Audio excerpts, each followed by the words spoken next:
10 de la noche en punto y arrancamos con un nuevo estreno de Cultura Verdadera, un espacio en vivo y en directo en la televisión abierta para hablar de los temas que nos atañen como país, nuestra cultura, nuestra idiosincrasia. Nunca voy a olvidar cuando mi querida amiga Delfina Guzmán me dijo, ¿qué era la cultura? El estado de ánimo de los pueblos. Es justamente lo que intentaremos dilucidar en 2 horas de programa hoy a través de un diagnóstico con expertos sobre nuestra salud mental.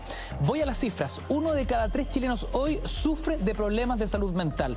17% de la población chilena tiene problemas relacionados con la depresión y el número de chilenos con depresión hoy duplica al de los Estados Unidos. Con estos datos empezamos y abrimos el tema, ¿no? Preguntándole a nuestros panelistas, ¿es Chile un país enfermo? Saludamos y agradecemos una vez más su presencia en nuestro programa a don Giorgio Agostini, doctor en Psicología Social, máster en Sociología. Doc, bienvenido. Gracias por acompañarnos. Docente universitario toda mi vida. Ah, por supuesto, profe. Estamos también con Graciela Rojas. Graciela, psiquiatra, doctora en Medicina, profesora titular de Psiquiatría del Hospital Clínico de la Universidad de Chile y también investigadora de MINDAP. Una vez más nos acompaña el médico psiquiatra y especialista en neurociencia clínica, Rodrigo Paz. Muchas Doc, gracias por la gracias por acompañarnos. Y también estamos con Vania Martínez, psiquiatra infantil y del adolescente, académica del CEMERA, de la Facultad de Medicina de la Universidad de Chile, y también investigadora del Instituto Milenio para la Investigación en Depresión y Personalidad, MIDAP. Dicho esto, me gustaría partir contigo, Rodrigo, preguntándote justamente lo que planteaba en la introducción, ¿no? ¿Es Chile un país enfermo? A ver, yo creo que Chile es un país brutalmente enfermo. Y eso es lo que muestran los indicadores. Tenemos tasas de suicidio infanto-juvenil que están completamente fuera de rango. Somos, junto con Corea del Sur, los únicos 2 países donde las tasas de suicidio en niños y adolescentes, en vez de mantenerse estables o ir en disminución, van en aumento. Los únicos 2 países del mundo. De la OCDE, por lo menos. ¿Ya? No me extrañaría que del mundo, pero por lo menos los datos que conozco son en comparación con países OCDE. ¿Ya? Segundo, tenemos las tasas de consumo consumo abusivo, riesgoso de marihuana más altas del mundo en escolares. No hay ningún país del mundo donde haya tantos escolares consumiendo marihuana, que, contrariamente a lo que pasa en los adultos, la marihuana en los niños tiene efectos neurotóxicos, gatilla deterioro intelectual, trastornos del ánimo, psicosis en pacientes, en chiquillos que son genéticamente vulnerables a desarrollar esquizofrenia, etc. Tenemos tasas de... Primero tenemos una forma de beber alcohol donde en cada episodio de ingesta de alcohol consumimos una cantidad de alcohol completamente fuera de norma. Somos, dentro de Latinoamérica, el país donde la tasa de consumo de alcohol es más alta. Y estamos entre los 5 con consumo de alcohol más altos del mundo. Ni hablar de las tasas de delincuencia infanto-juvenil, que si bien es difícil hacer estadísticas comparativas, las podemos mostrar, por ejemplo, en tasas de institucionalización de niños por problemas de delincuencia, de las más altas de Latinoamérica, la más alta de Latinoamérica, de hecho, de acuerdo a datos de la UNICEF. Tenemos, pese a las políticas que se han hecho, que por lo demás podemos discutir por qué han fracasado, pero las tasas de femicidio frustrado, o sea, no estamos hablando de mujeres que mueren, sino que son atacadas por sus parejas y no mueren, pero quedan muy mal heridas, caso de Návila, por ejemplo, van en aumento. Estadísticas que muestran que ni siquiera más, son 3 de cada 4 niños chilenos, 3 de cada 4, reportan en una encuesta de violencia hecha hace 3-4 años atrás, que ya sea presencian situaciones de violencia en sus hogares o son derechamente víctimas directas de violencia física o psicológica. O sea, tenemos muchos marcadores que muestran de que los indicadores de salud mental de este país son distintos a los del resto del mundo. Graciela, ¿concuerdas con el diagnóstico de Rodrigo Paz? Mira, uno siempre puede mirar la parte del vaso llena o la parte del vaso vacío. Yo concuerdo con los indicadores que aquí se han dado, pero no podría decir que Chile es un país enfermo como tal. Yo creo que efectivamente tenemos problemas de salud mental que comparados con otros países de nuestro mismo nivel de desarrollo son altos. Creo que hemos hecho grandes esfuerzos por enfrentar esta situación que no es nueva. Nosotros ya desde la década del 90 que venimos como investigadores señalando que tenemos los problemas de salud mental que aquí se han señalado. Se han desarrollado múltiples programas, pero todavía tenemos una deuda pendiente bastante grande y esa deuda dice relación con precisamente la infancia, ¿no? Y la adolescencia, que todavía no se han abordado los problemas de salud mental de la infancia y la adolescencia como debiéramos. Yo creo que también tenemos una deuda muy importante con los ancianos de este país, que tampoco hemos abordado los problemas de salud mental que tiene dicha población, y donde nosotros nos destacamos en problemas de salud mental son precisamente en aquellos problemas de salud mental que dicen relación con nuestro ambiente social, es decir, con los problemas sociales que el país tiene y que creo que tenemos que abordarlo. Desde ese punto de vista, una de las hipótesis de los problemas que tenemos tiene que ver con la inequidad en la distribución de los ingresos que tiene este país. Yo echo de menos que hubiese habido un sociólogo aquí para que nos hubiese podido dar luces al respecto. Tenemos un problema muy importante en el sexo femenino, porque tú decías que tenemos cifras que son el doble a la de algunos países desarrollados. Tú mencionabas Estados Unidos, podríamos mencionar también algunos países europeos. Y si nosotros comparamos la salud mental de las mujeres y la de los hombres, respectivamente, en aquellos países, podemos decir que somos las mujeres las que damos cuenta de esa diferencia. Graciela, te interrumpo brevemente porque me decías, sería importante de la opinión de un sociólogo. Bueno, justamente el doctor Agostini es máster en sociología. Su diagnóstico, somos yo la otra vez lo dije, lo quiero repetir. Yo creo que es difícil hablar de enfermo, como decir un autoenfermo, ¿no? Tenemos que enfocarlo desde otra terminología en realidad. Yo estoy hablando que estamos en un proceso de suicidio social, en un proceso. ¿Qué significa aquello? Que se empieza a deteriorar, entre otras cosas, la salud mental, es uno de los indicadores. Fíjate que dentro que yo tengo aquí muchos datos estadísticos, no voy a mencionarlos todos, pero hay un índice que estudió, ¿cierto?, de cuál es la mejor calidad de vida, y de 34 países, nosotros somos el 32, o sea, estamos bien abajo. Vale decir, es un indicador sociológico que nos da indicador de que algo está pasando. Después, ¿no es cierto?, si uno analiza un poco lo que está pasando en el país, dentro de este suicidio social, ha aumentado la delincuencia, ha aumentado la inseguridad, ha aumentado en este minuto incluso la incertidumbre frente al trabajo, y eso provoca, obviamente, la cesantía, provoca una serie de alteraciones mentales bastante importantes. Y tenemos entonces un nexo, sobre todo porque los médicos psiquiatras lo van a entender y explicar mejor que yo, que ciertas enfermedades mentales alteran también la enfermedad física y viceversa. Entonces tenemos que tener cuidado en doble sentido, no solamente lo mental, sino también lo físico. Por ejemplo, muy simple, ¿cierto? La persona que está con un tremendo dolor de muela va a estar de mal genio, por ejemplo, pero uno puede decir que constitucionalmente personalidad del tipo de mal genio, seguramente va a estar mal porque, bueno, tiene un dolor o tiene un enfermo de cáncer, cosas por el estilo, que no quiero explayarme en eso en este minuto porque hay mucho más que decir.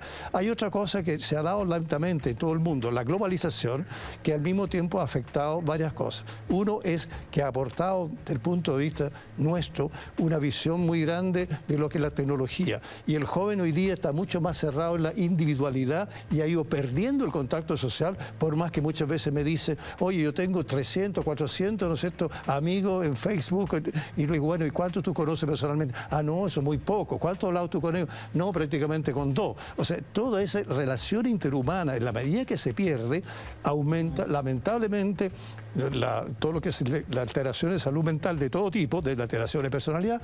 Y una cosa que lo he dicho en varios programas y quiero repetirlo aquí, porque hace muchos años que lo estoy diciendo, empiezan a aparecer rasgos y características de tipo psicopático, donde una de las cosas mayores que altera es, por ejemplo, la ética, donde la persona, cuando ve que uno está robando, que el otro está estafando, entonces por lo que se llama la ley de efectos de demostración, ay, pues si él lo hace, yo también, y no se lo cuestiona mucho tampoco. Entonces estamos cada día más con una exportación no tradicional, ¿cierto?, de ladrones y sinvergüenza en el extranjero. Entonces algo está pasando en nuestra sociedad como globalidad.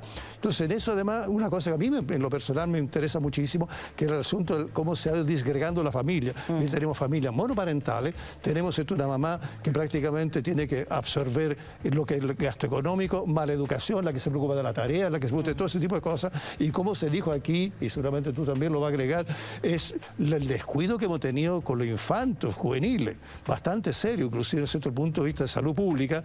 Yo una vez en un congreso, precisamente sobre salud pública, ahí se presente qué pasa con el nuevo programa de salud mental, donde ahí no se está contemplando todavía. Porque bueno, son tantos los temas que hay que tratar, yo entiendo, pero son temas bien importantes. Todo lo que es autismo, todo lo que tenga que ver con toda la gama, eso, muchas veces los papás me preguntan dónde alguien lo puede atender en forma gratuita, entre comillas, digamos así, Asperger o cosas, pero no quiero entrar en mayor detalle, salvo que me lo pregunte, yo encantado, y creo que aquí cualquiera de ustedes lo puede explicar. Entonces, ¿qué pasa? Que si eso le agregamos todo esto, aumento de la delincuencia, aumento de la inseguridad personal, obviamente que cualquier persona hoy día, lo que hemos percibido nosotros cuando hago encuestas de percepción, que la persona, aunque no la haya pasado directamente, pero está insegura, está desconfiada, y hemos aumentado la desconfianza en nuestro país de forma muy severa. Y por último te quiero agregar, ¿cierto?, que lo dije la otra vez, lo repito hoy día, ¿cierto?, Santiago de Chile es una de las 3 ciudades con la peor alteración de salud mental del mundo. Así es. Por lo tanto, mira lo que nosotros estamos teniendo. La área metropolitana de salud mental. Somos capital mundial de personalidad, psiquiátrico, etc. Todas las cosas que usted va a mencionar. Y perdón si interrumpí. ¿Qué cuña esa? Somos capital mundial de la insanidad Y la primera mental. cosa es el estrés. Y eso se ve en las calles. Claro, el estrés, de ponerte a mirar en las calles. Pega, no sé, tú un empujón a alguien, se enojan. Otro, a mí me tocó, digamos, como perito judicial, ver una persona que sacó un cuchillo y empezó a cuchillar al otro porque le había hecho una encerrona. Entonces, ¿aló? ¿Qué está pasando aquí? También está nombrado el hacinamiento, donde hay tanta gente que está viviendo, eso produce lamentablemente un aumento de la agresión, que inclusive algunos, mira lo que voy a decir aquí, y algunos campeones, digamos así, han utilizado eso mismo para aumentar la agresividad en los clubes deportivos. En el fondo, ¿qué es lo que ha hecho? No voy a decir el partido de esto en Italia además, pero bueno, ¿qué es lo que hizo? Hicieron una pieza toda roja, completa, piso rojo, todo rojo, y al mismo tiempo todos los jugadores hacinados, realmente durmiendo en 3 literas cada uno y hacinados. Mira, a los 15 días eran verdaderos energúmenos hacia afuera. Eso entonces es un mal uso, una mala práctica de la psicología. En este caso. Ve cómo vive la gente en estos departamentos, igual, las casitas Chuy, donde viven hacinadas 10 personas. Sí, pues. Eso influye. Fíjate, tenemos departamento, ¿cierto?, de un ambiente. Hace muchos años atrás dije, ¿qué pasa con los niños? Donde la gente no puede hacer el amor tranquila. O sea, esto que era una película chistosa hace años atrás, es una realidad. El hacinamiento, guetos, claro, donde no hay Estado, donde además tenemos al narcotráfico que se ha tomado. Eso es otro factor. Se ha tomado buena parte de las poblaciones de este país, donde el tráfico desde marihuana, pasta base, cocaína, los chiquillos están empezando a consumir marihuana a los 8 años, 7, 9 años. Y de ahí el salto a la pasta base y mil otras cosas. Justamente hablando de los chiquillos, tócate un segundo porque tenemos que presentar nuestra nota. Lo interrumpo brevemente porque necesito preguntarle a Vania Martínez sobre el deterioro de la salud mental en niños y adolescentes. ¿Se ha visto efectivamente mermada en los últimos años? Bueno, en Chile tenemos un solo estudio epidemiológico que fue liderado por el doctor Benjamín Vicente de la Universidad de Concepción, en el que participó también otra psiquiatra infantil, que es la doctora Flora de la Barra. Ellos fueron a las casas a averiguar sobre los diagnósticos de los niños y adolescentes, diagnóstico en salud mental, y encontraron que entre 1 de cada 4 a 1 de cada 5 niños y adolescentes tienen algún problema de salud mental que se vería beneficiado de un tratamiento, y sin embargo solo 1 de cada 10 estaba recibiendo algún tipo de atención, ni siquiera una atención especializada en salud mental. Entonces hay una brecha entre quienes necesitarían un tratamiento y quienes realmente lo están recibiendo. Y por otro lado, es a esa edad donde uno podría hacer harta intervención en términos de prevención. Muchas de las enfermedades de salud mental de adultos, incluida la depresión y los problemas de personalidad o trastornos de personalidad, que son los que investigamos en el Instituto Milenio, se comienzan a esa edad, en niños y adolescentes. Entonces sería una etapa particularmente importante de poder intervenir. no es que no haya nada, o sea, yo creo que hay muchas cosas que se están haciendo, como el Chile Crece Contigo, como la inversión que se está haciendo en primera infancia, pero aún falta más. Y por otro lado, por lo que se ha comentado acá, tampoco no es solo salud la que tiene que dar una respuesta. Aquí hay una respuesta que también tendría que dar educación, justicia, vivienda. O sea, terminar con el narcotráfico, partamos de ahí. Sí, pero ver la cosa educativa es muy importante. Es que ¿sabes lo que pasa cuando se habla de hay una educación? extensión muy grande, no puede ser. Sí, anda a educar a los papás de Lisette, la chiquita que murió en el Sename.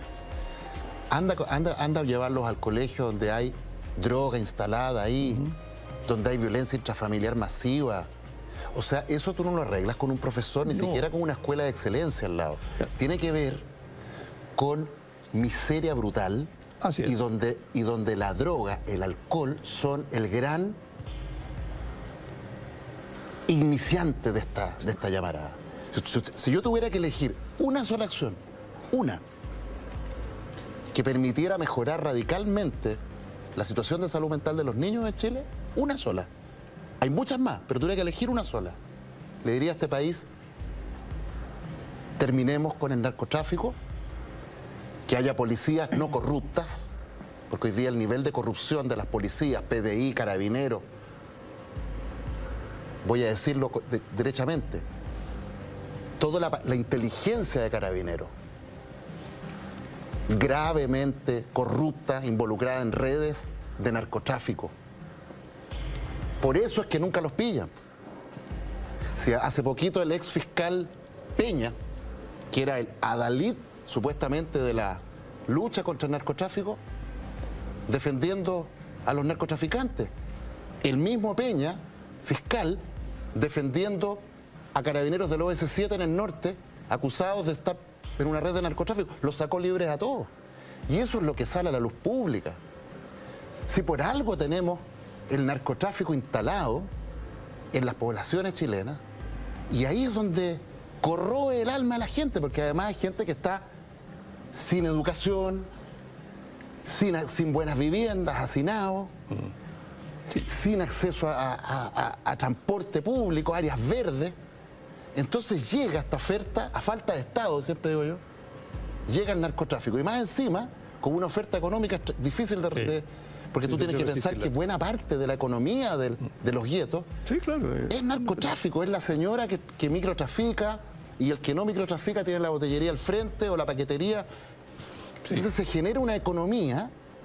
O sea, yo siempre lo digo, si hoy día nosotros termináramos con el narcotráfico, así, Fuerzas Armadas, limpiando entrada de droga, limpiando las policías, sacando a los policías corruptos, a los fiscales corruptos, tomándonos en serio esta verdadera amenaza a la seguridad nacional que significan estos bandidos, si hiciéramos eso, tendríamos el otro problema, y es que tendríamos una cantidad de gente cesante en las poblaciones que vive del narcotráfico. Sí, a ver, Rodrigo, vamos a revisar, no puedo estar de acuerdo contigo que toda la institución esté corrupta, ni mucho menos. Yo hago clases, he hecho clases durante muchos años en Carabineros, y te digo, como en toda institución hay, obviamente, manzana podrida, pero yo no me atrevería a decir lo que tú dices. Amigo mío, no son manzanas, y cuando tienes un ex fiscal... Tenemos que revisar nuestra nota introductoria, ya tendremos oportunidad de debatir, por supuesto, 2 horas de cultura verdadera con el hashtag abierto, cultura verdadera, @mentiras la red, nota que nos pone en contexto de todos los factores. ¿Esta es una sociedad enferma? Lo preguntamos y lo respondemos hoy. Miren. En los últimos meses, la opinión pública se ha conmocionado con una serie de hechos que han dejado al descubierto las alarmantes cifras de salud mental en Chile. Franco Ferrada, el joven que trató de suicidarse tirándose a la jaula de los leones en el zoológico de Santiago. Suicidios en el Costanera Center, un hombre que le cortó la mano a su vecina con un sable tras una pelea. Y otros preocupantes casos en donde han quedado en evidencia una serie de trastornos o problemas mentales. Según cifras de la Organización Mundial de la Salud, Chile lidera el ranking de los países con más trastornos y enfermedades mentales en el mundo, con una población donde el 17% sufre de depresión. Y es aún más preocupante porque junto a Corea del Sur somos las únicas naciones en donde los índices de suicidio, en vez de disminuir o estancarse, van en alza.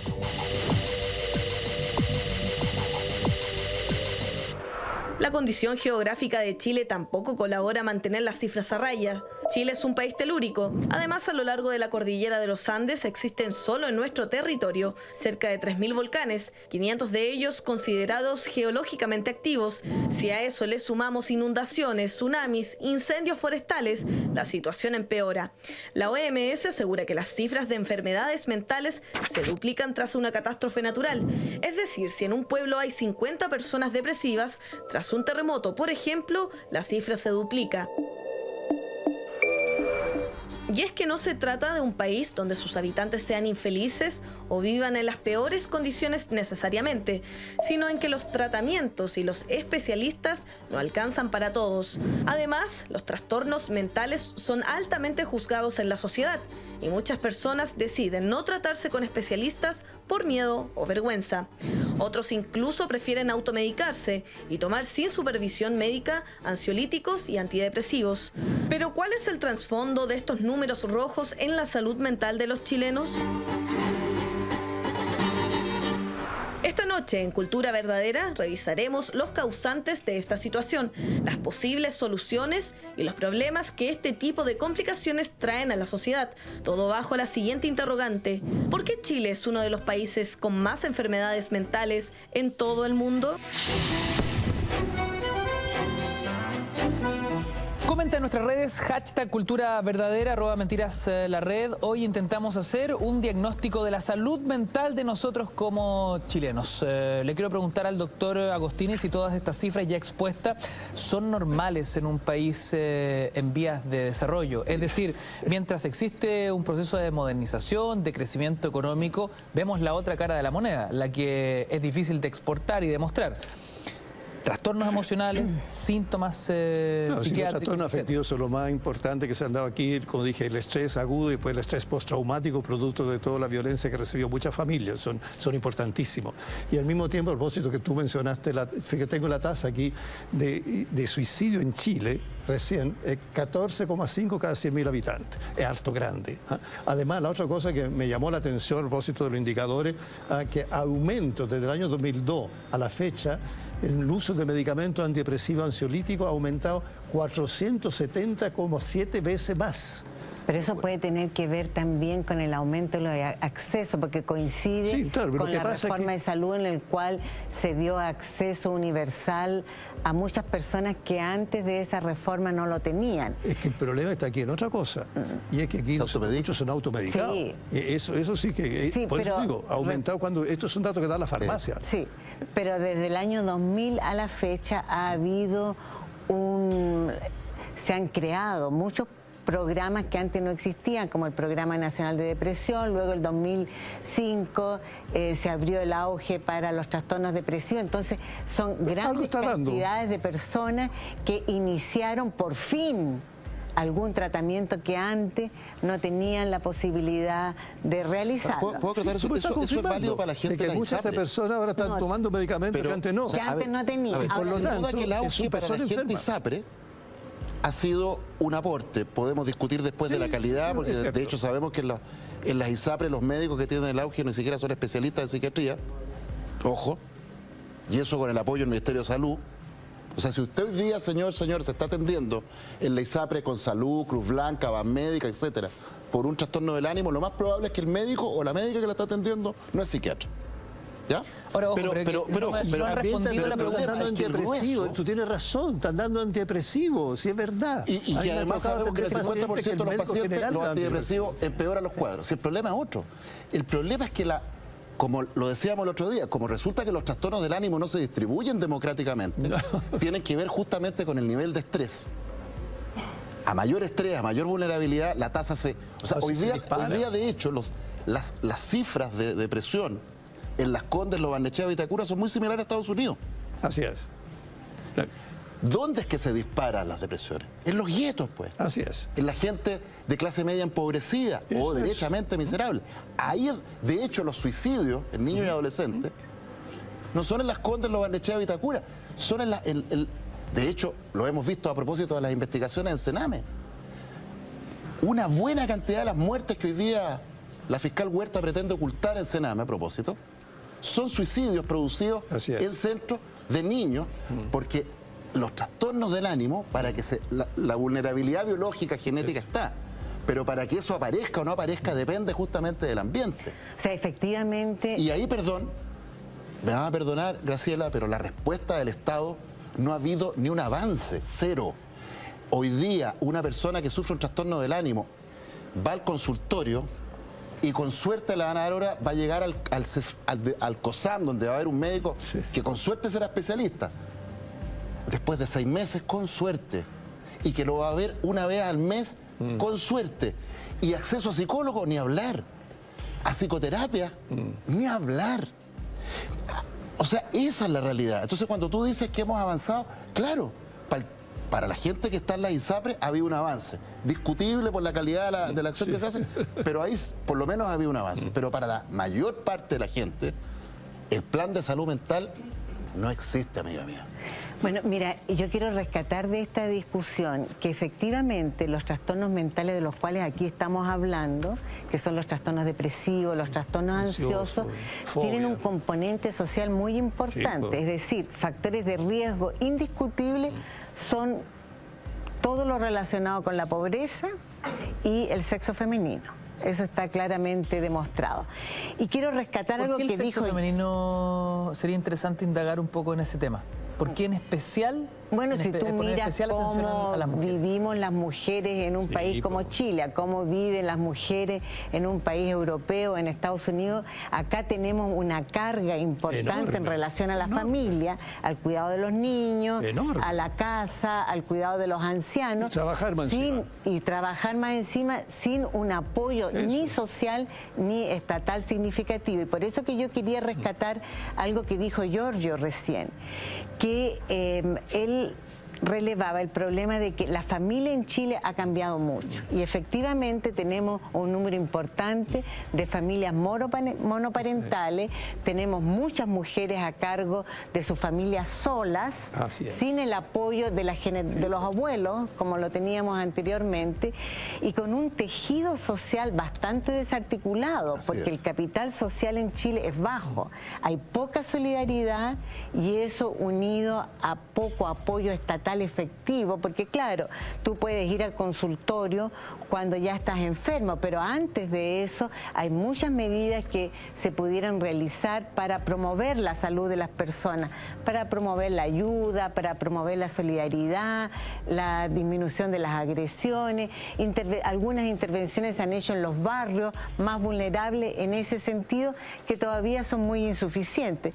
Yo creo que por ahí debiera apuntar también la ley, que lo que yo tengo entendido es que intenta tener un abordaje más intersectorial de la salud mental, para que no solamente esté a cargo de salud, sino también de educación, de los ministerios sociales, de justicia, etcétera. Es decir, que haya un abordaje como país a nivel de los distintos sectores del problema de la salud mental, porque salud sola no va a poder. Graciela, pero sin desligarse, porque si no vamos a terminar como en el Cerame, donde al final todos se diluyen todos. Entonces, todos somos responsables de todo. Salud tiene una responsabilidad central hoy día. Por supuesto. O sea, y lo primero es que haya psiquiatra, especialista al acceso de la gente. Y si falta... Lo primero que tiene que haber es un aumento del presupuesto asignado a salud mental. Hoy día es un 2% y tenemos que llegar aproximadamente a un 6% para que tú tengas una idea. O sea, tenemos que aumentar del 2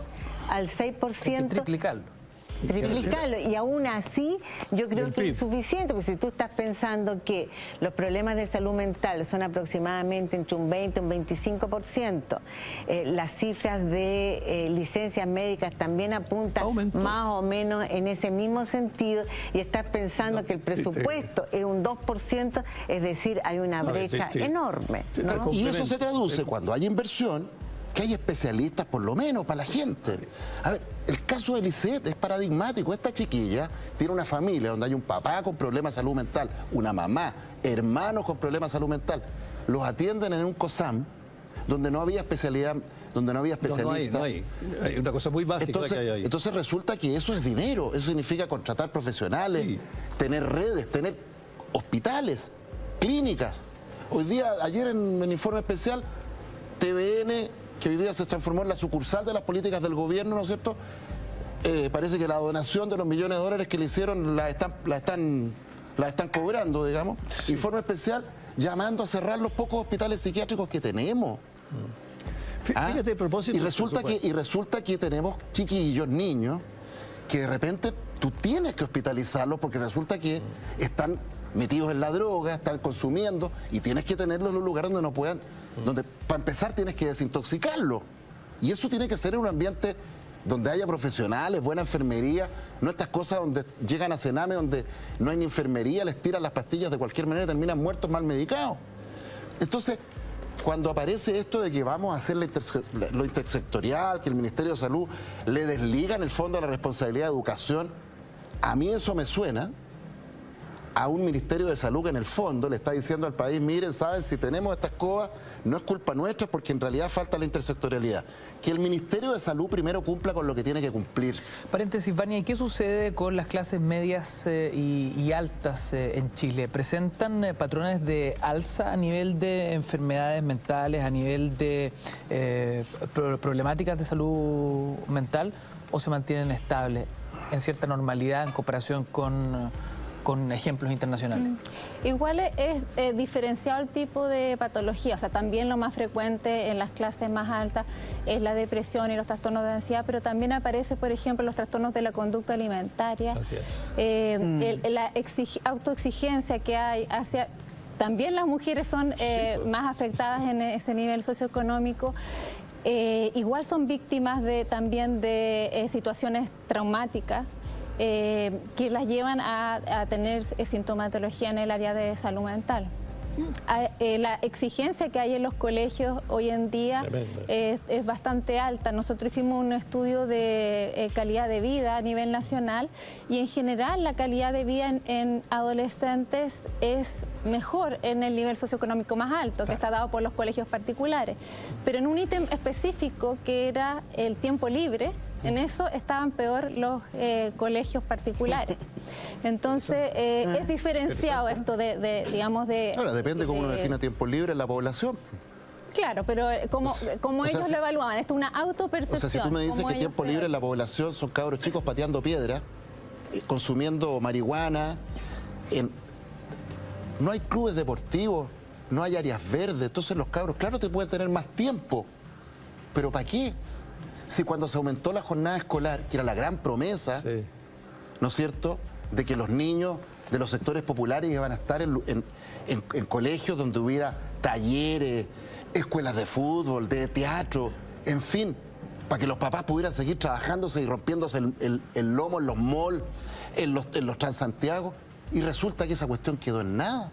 Los pocos colegios en los sectores populares que hoy día tienen una jornada extensa real, han tenido que andar mendigando en embajadas para habilitar trenes. Hay que se ganó un premio a la innovación, un colegio en Pedro Aguirre Cerda, si no me equivoco, y resulta que tuvieron que evitar unos vagones de colegio, mendigando en las embajadas. Yo lo vi eso. Bueno, tú conoces el caso. Sí. Y claro, los resultados fueron fantásticos, pero resulta que hubo que mendigar para que se invirtiera. Entonces, cuando yo digo que de verdad el Estado se retiró del mundo popular, de la mayoría de la gente, y la dejó a merced de la cancha pelada, de la tierra, pateando piedras, y claro que se enferman los cabros. Y si más encima tenían los narcotraficantes dueños de las poblaciones. Los invito a leer en The Clinic, sale un reportaje, entrevistaban, les hacían dibujar a los niños de la legua. Los dibujos eran puras balaceras. Esa es la realidad de nuestros niños, del mundo popular. El otro día hicieron recuperar la familia. ¿Cómo? Recuperar la familia, entregarle herramientas a los papás, a los abuelos, a todos, justamente de cómo poder manejar estas situaciones y a la comunidad, a largo plazo. Giorgio, pero si esa familia pensando en un ministerio de la familia, fíjate. Mira, es que el problema en la población es mucho más brutal. Tienes a la mamá y los papás trabajando. Para poder entregarle datos y tips que puedan ser útiles a nuestros amigos en casa, ¿cuáles serían las sugerencias, cuáles serían las teclas a poner atención en torno a lo que usted dice, Doc, recuperar la familia? Sí, hay que recuperar la familia. Deben ser otra cosa, creo que capacitar muchísimo, dar mucha capacitación a toda la familia de Chile, principalmente justamente las que están en más riesgo, las familias más discapacitadas que hay en ese sentido. Fomentarla, pero muy, muy en serio. Y al mismo tiempo el Ministerio de la Familia significa tomar no solamente las que están conviviendo eventualmente, matrimonio, qué sé yo, sino tomar también a los adultos, a los jóvenes y a eventualmente los ancianos o la persona adulta mayor, como se llama hoy día. Porque hoy día esa institución es tan dispersa y no hay un ministerio que junte todo eso para preocuparnos de todo eso. Sí, hablando de lo que me preocupa es lo que tú planteas y lo encuentro extraordinario. De hecho, si tú me preguntaras, yo no tendría un servicio nacional de menores, tendría un servicio nacional de la familia. Sí, pues. Entiendo la idea, pero no como el Sename. Lo que quiero mostrarte es que el problema es mucho más urgente. Sí, estoy de acuerdo. No es un asunto de montar parafernalias burocráticas, el Consejo Nacional de la Infancia, ahora van a agarrar, se van a dividir en 2, el 3 y el 4, el Ministerio de la Familia, la Subsecretaría del Deporte. O sea, estoy hablando de capacitación. Mira, hoy día se necesita en la población y capacitación, y hay muchos colegas que están dispuestos a trabajar gratuitamente para poder hacerlo. Tú no puedes capacitar a papá y a mamá que trabajan todo el día, llegan a las 11, 12 de la noche. Tú lo que necesitas en las poblaciones, primero sacar a los narcos. Ok, segundo, eso estoy de acuerdo contigo. No es tan fácil. Pero eso no es fácil tampoco. Oye, eso no es fácil. No, eso dicen los que suponen que es una cuestión naturalizada, que bueno, que todos los países han narcotráfico. Pero no estoy de acuerdo. Yo creo que sacar a los narcos es súper fácil, requiere un país que tenga la voluntad de hacerlo. Pero resulta que nunca hablamos de eso. Yo quiero saber en qué programa de televisión, siendo nuestro principal factor de riesgo, se ha sentado a expertos a hablar sobre cómo terminar. Aparte el presidente Lagos, que anda diciendo que la manera de terminar con los narcotraficantes es legalizar las drogas, que es una imbecilidad del porte de una catedral. ¿No es cierto? Yo digo, a ver, aparte de eso, lo único, y te entiendo. De verdad, aparte de esa imbecilidad de Lagos, la verdad es que nadie habla de este tema. A ver, te doy pero olvidémonos de eso ahora, pasemos a la gente. ¿Qué hacemos con los cabros chicos que están con los papás trabajando o en familias monoparentales donde hay una pura mamá o un puro papá? Inclusive la familia ensamblada. Hablemos con Vania en torno a lo que aparece ahí en pantalla. Más del 70% de los niños y niñas en Chile han sufrido algún tipo de violencia. Así es. ¿Qué indica esa cifra? ¿Cómo la podemos aterrizar, no? Bueno,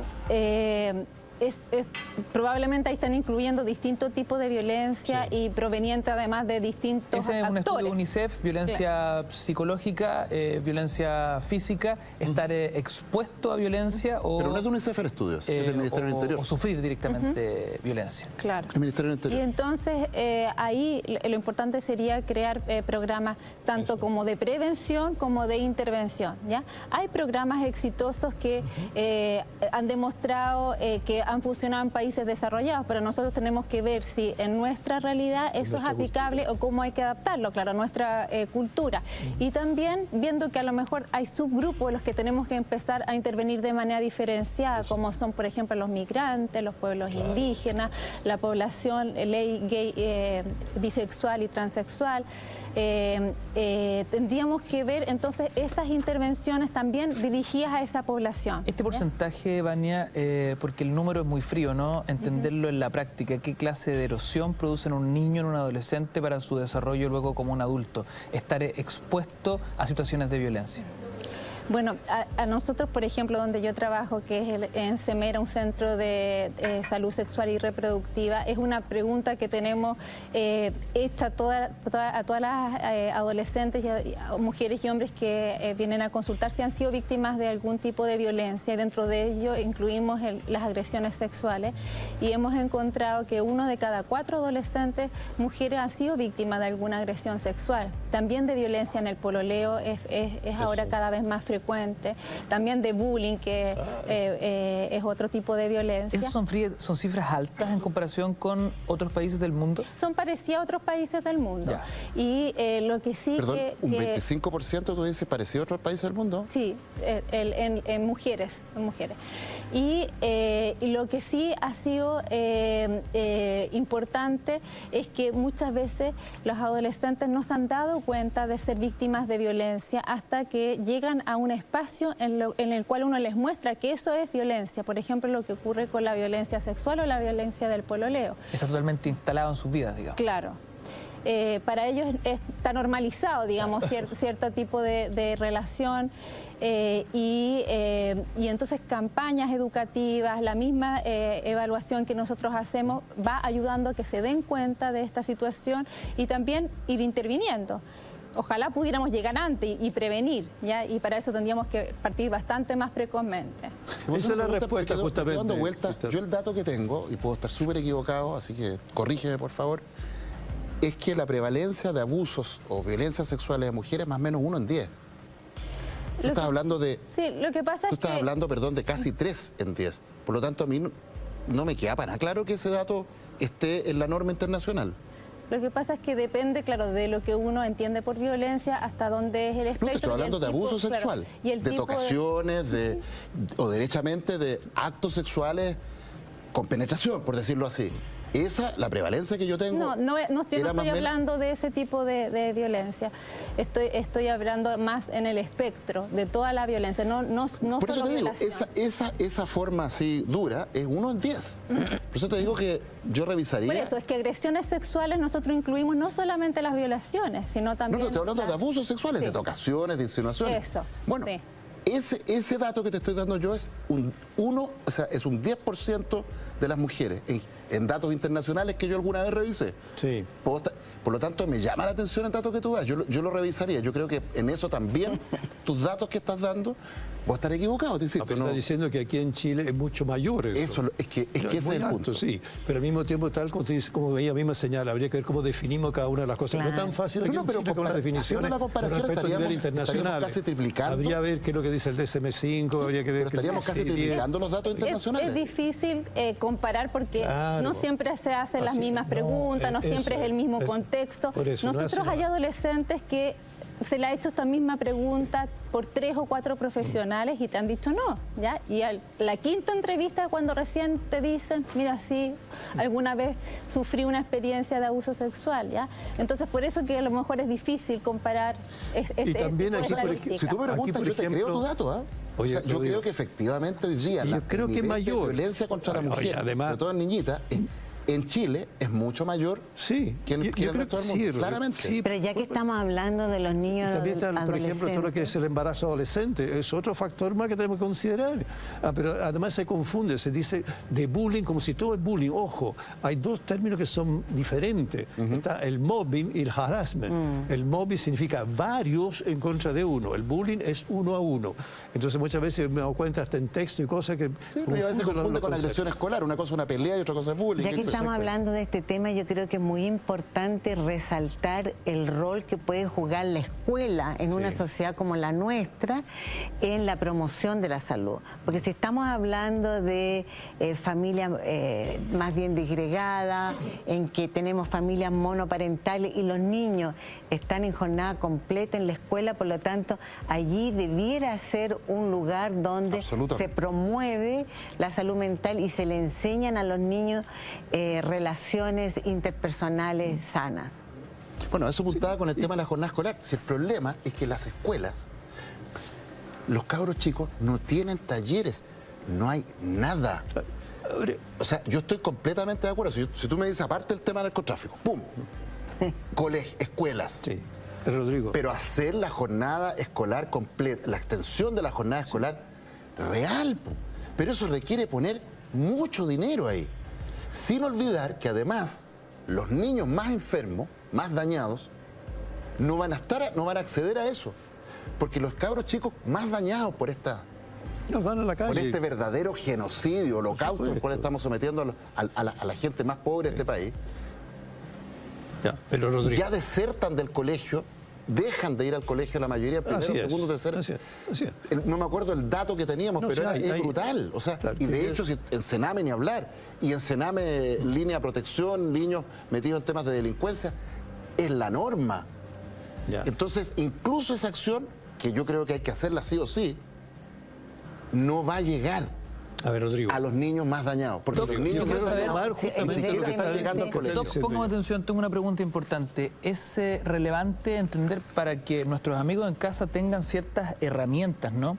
Cuando un niño chileno es sometido a violencia física y psicológica, ¿de qué forma se ve afectado su cerebro y si existen antecedentes de que esa violencia en su infancia va a incidir en diagnóstico lamentablemente de enfermedades mentales en su adultez? Cuando nos correspondió trabajar en Paz Ciudadana, veíamos, por ejemplo, un niño que ha sido violentado físicamente, básicamente se convierte en un papá violento, ¿no? Y ahí hay una cifra, digamos, de un 6,5%.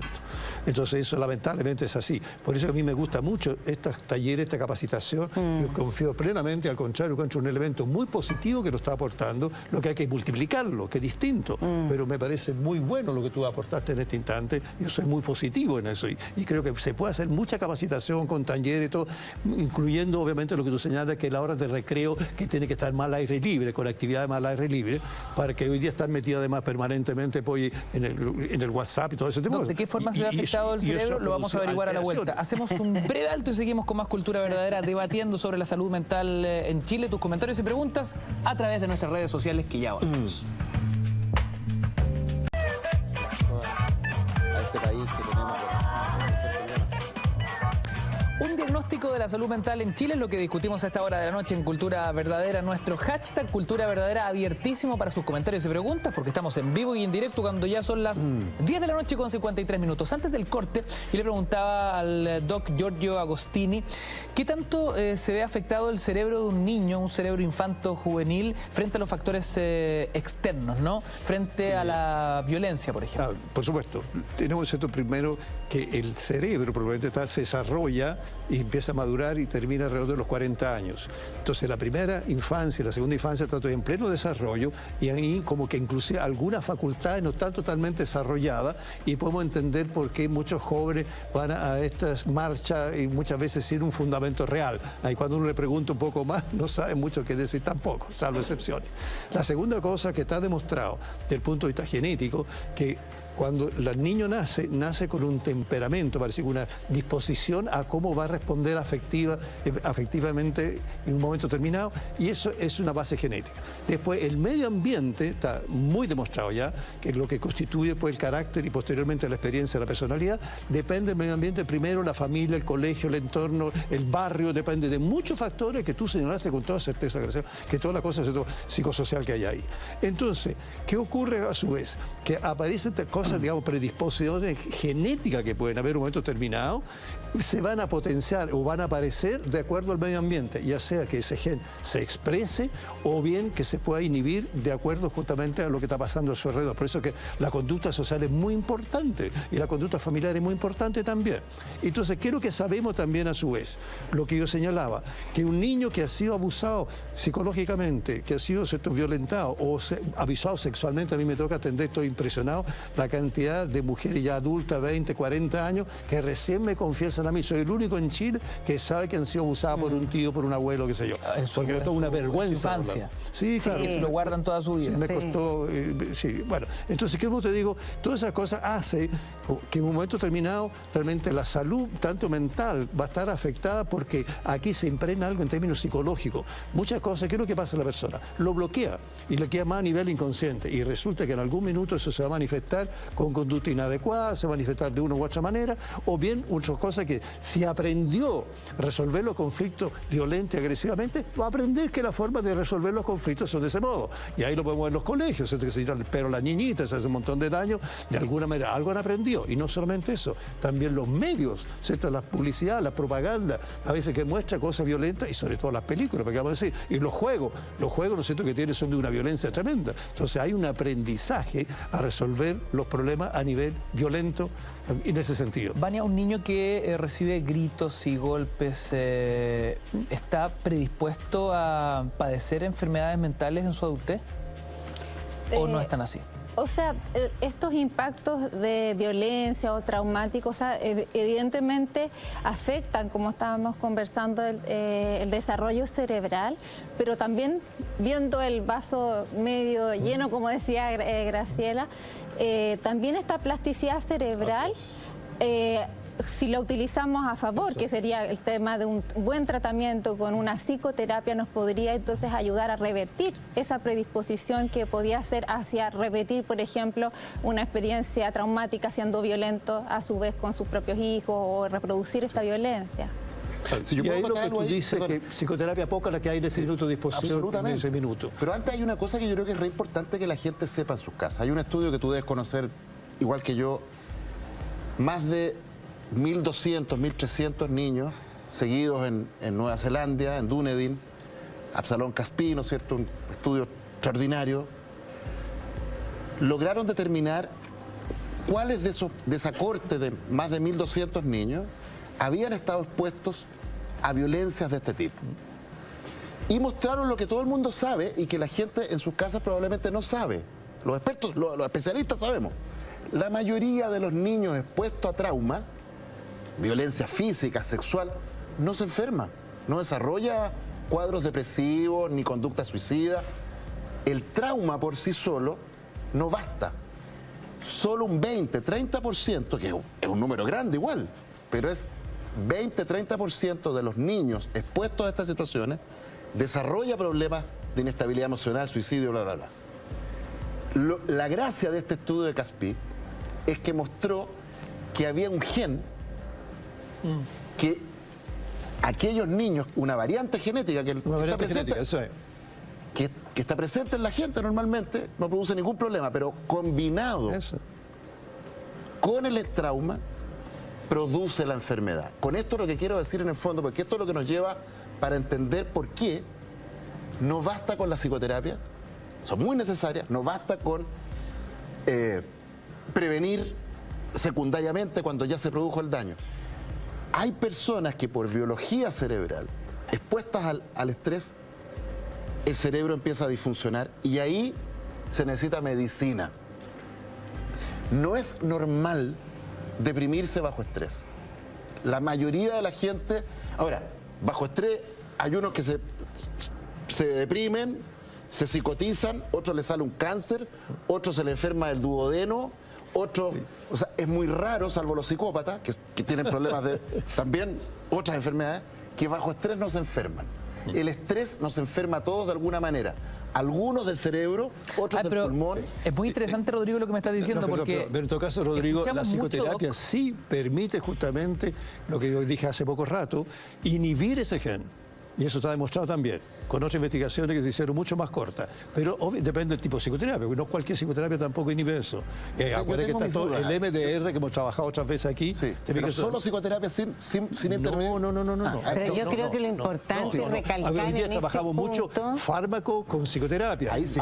Lógico, obvio. Lo Por algo trabajamos en conjunto. Recalcar es lo que aquí se está diciendo en este momento, y es que no es normal que uno tenga determinados síntomas emocionales que te impidan funcionar bien. Cuando te pasa eso, lo que tienes que hacer es acceder a los pocos o muchos tratamientos disponibles que tenemos y mantener una regularidad con ellos, porque lo que también se ve hoy día en los estudios es que a pesar de que hay tratamientos disponibles, la gente no accede a ellos, y cuando accede a ellos no tiene la adherencia al tratamiento que debiera tener. Entonces también eso redunda muchas veces en que los recursos no son bien aprovechados. Es importante aquí comunicarle a la persona que nos está viendo que consulten a los profesionales, aunque no sean especialistas y sean médicos generales o psicólogos que hoy día están disponibles, a recibir un consejo, a recibir un diagnóstico y que les señalen los caminos a seguir, que son en algunos casos psicoterapia, en otros casos fármaco o ambos al mismo tiempo. Yo creo que son ambos siempre. Pero para entender, ¿cuál es la diferencia entre una enfermedad mental y un problema psicológico, digamos? Es que hay una línea divisoria que es tenue y que depende tanto de la intensidad de los síntomas como de la discapacidad que aquellos síntomas producen. Es decir, si yo peleo con mi marido hoy día, yo voy a estar triste probablemente en un rato más, pero mañana me voy a levantar y voy a ir a trabajar alegremente.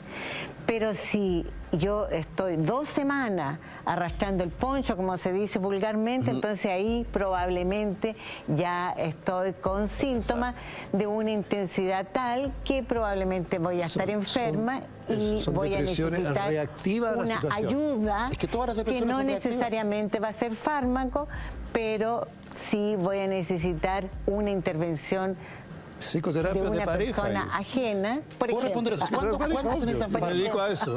A ver, ¿cuándo se necesitan fármacos para responder? Cuando a una persona le pasa que cada vez que se pelea con el marido, con el jefe, cada vez que cualquier cosa, cualquier situación estresante lo descompensa, ese es otro cuento. Eso habla de una fragilidad biológica y también psicológica. Fragilidad del yo ahí. Eso del cerebro, no del yo. Eso Caspí y otros han mostrado que eso tiene que ver, así como hay gente que cuando tiene angina coronaria y camina más de 6 cuadras, empieza a doler el pecho y viene el cardiólogo y le destapa las coronarias, hay gente que tiene angina cerebral, por decirlo así, y cuando está sometido a estrés se alteran los ritmos del sueño, del apetito, etcétera, y eso requiere tratamiento médico. Ahora, ¿cuál es la gracia del psicólogo?